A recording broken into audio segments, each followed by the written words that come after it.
everybody, how y'all doing? Pretty good here, and welcome to the channel. I've made a decision recently. If you watch the channel, then you know I have a little bit of a car and truck problem. I tend to trade them out frequently.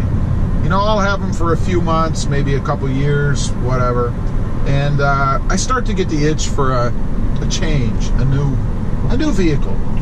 But I've decided that the Tundra is a keeper. The Tundra is a truck that I'm going to have for a long time. And why is that? You know, I've had several other trucks in the past. I've had Fords, Chevys, Ram, and of course now the Tundra.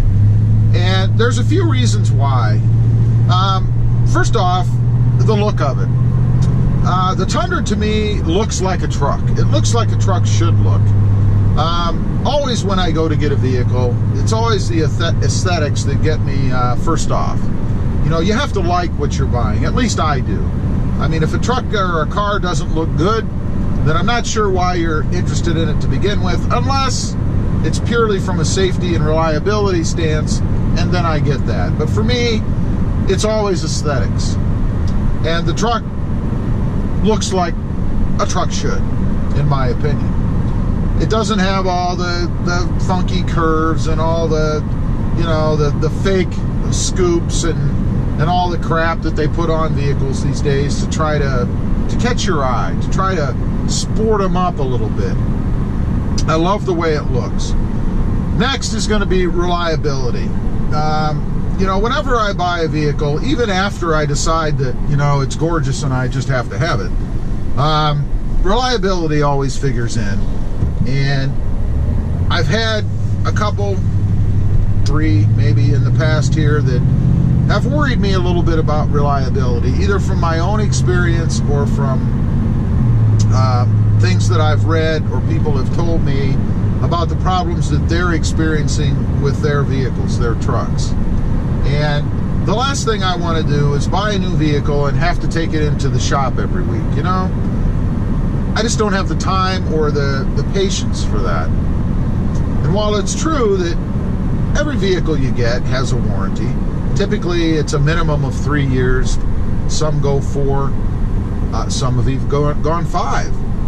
But who wants to screw around taking the thing into the shop every other week to have things fixed? Even if you don't have to pay for it, even if it's under warranty, even if they give you a loaner vehicle while they screw with it. Because the one thing I wouldn't want to happen is to be on a trip somewhere, let's say, or in the middle of hauling something, and the check engine light comes on, or the pull over immediately warning comes up.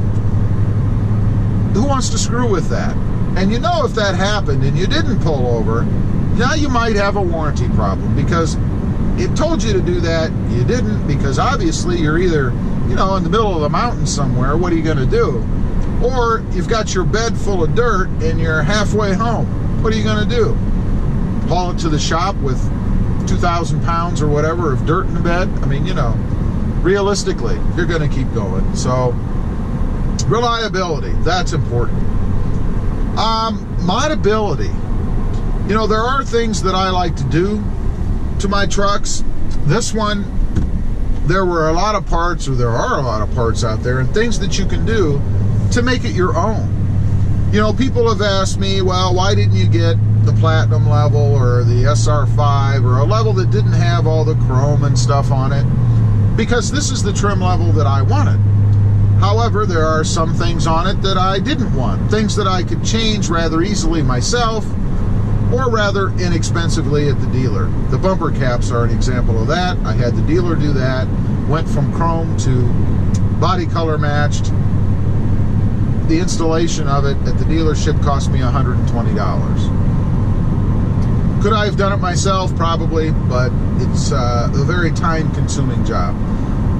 The chrome that was on the front, the grille, the hood bulge, the mirrors on the sides, the door handles, all that stuff was chrome. I did remove all of that. I did replace it all with body colored myself. The grille now has the I believe it's the Sport honeycomb grill, that's color matched to the rest of the truck. That was an easy change. Of course, you have to buy the parts, but that was an easy change and something that I could do easily in a couple hours or less. Probably you could do all of those in a couple hours. And I like to be able to do those things myself because there's some satisfaction in doing that as well. It's not always about the money. Sometimes it's about the satisfaction of replacing parts, making it look how you want by your own hand. And I like doing that kind of stuff. So it's fun for me as well. It's almost kind of a hobby when you get right down to it. The interior of the truck, and I'm guilty of this, you know, a lot of people say that it's not up to date, they've fallen behind, it doesn't look as snazzy as some of the other trucks and stuff out there. And like I said, I'm guilty of saying that myself, and it is true. The interior of the Tundra is rather dated, I guess. Not even sure if dated is the right word. Rather plain. But there's some charm in that. You know, everything in here matches well, looks good together, excluding that wood grain, which is another little mod we're going to have to take care of. But it all goes well together. It all looks good. It's not eye-popping. It's not in your face, you know, colorful, but it looks good. The tech that's in the truck, a lot of people talk about that being outdated. I wouldn't say that it's outdated. The look of it, I suppose, you might be able to say is, again, not as cutting edge, not as eye-catching or popping as some of the other brands out there, but I would certainly say it's not outdated from a usefulness standpoint. This truck does everything that my other trucks did, and it does it just as well. You know, it has Bluetooth, it has navigation, it has a touch screen, it has everything that you need, and nothing lacking that I'm aware of. There's nothing lacking in this truck other than maybe a bigger, you know, more eye-catching screen, but it does everything that you want and it does it well, and that's important to me. And we even still have a CD player. I think the last couple of trucks I had didn't have CD players. They were gone. That's not important to me, but to a lot of people, I know it still is. Comfort in this truck. This is the most comfortable truck that I've had. From the surfaces, to the padding in the seats, to the ergonomics of the truck, I can reach everything in here. I can even reach the glove box without having to crawl half over the center console to get to it. In some of the trucks that I've had, there's no way I could reach the glove box. A lot of them had the little lever or switch or opening knob, whatever you want to call it, in the middle or even on the right side to be able to open that glove box. In the Tundra, it's right over here on, you know, on my side, closest to me. So I can just reach over, pop it open, and get inside. That's pretty nice. One of those little things you don't really think about. It's right there. I can reach everything in here. I like that. The system itself is pretty intuitive. You don't have to sit down and fumble through a manual or get on the web and start searching for how to program your phone or change the station or anything crazy, because they've made it so complicated that you can't figure it out.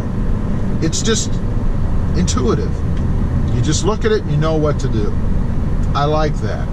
I like to be able to get into a new vehicle and know how to operate things without spending tons of time or tons of research trying to figure it out. The next thing, I guess, would probably be the ride of this truck. Kind of goes along with comfort, I guess, but it has almost, if not, a luxury car kind of ride feel to it.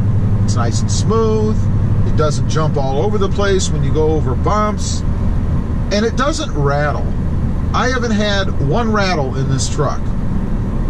I can't say that about many vehicles I've had, let alone just trucks. It's nice. It's nice to be able to get in here. It gives it a more quality, well-built feel.